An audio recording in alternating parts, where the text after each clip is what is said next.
Click three dot extension visit Chrome web store. Search বারে search করব ad block for YouTube. এক্সটেনশনটি download করব, add to Chrome করে নেব। অ্যাড এক্সটেনশনে ক্লিক করব, কিছুক্ষণ ওয়েট করব, এক্সটেনশনটি ডাউনলোড হবে। ডাউনলোড হলে পিসিতে সেট আপ করতে হবে, সফটওয়্যার ইনস্টল দিতে হবে। সফটওয়্যারটি এখন ডাউনলোড হচ্ছে। ডাউনলোড শেষ হলে সেট আপের পালা। সেট আপ দেব, সাধারণ অ্যাপস যেভাবে সেট আপ করেন সেভাবেই সেট আপ দিবেন।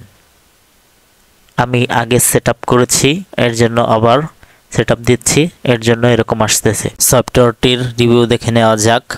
অনেক ইউজার রয়েছে সফটওয়্যারটির।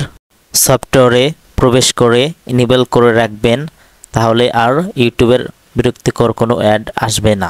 ভিডিওটি বেশি বেশি শেয়ার করবেন, লাইক করবেন, কমেন্ট করবেন, সাবস্ক্রাইব করবেন। ধন্যবাদ সবাইকে।